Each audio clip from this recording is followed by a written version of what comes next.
Şükür sana Allah'ım, bugünüme sabahıma.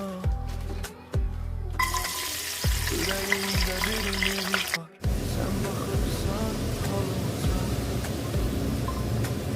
Şükür sana Allah'ım,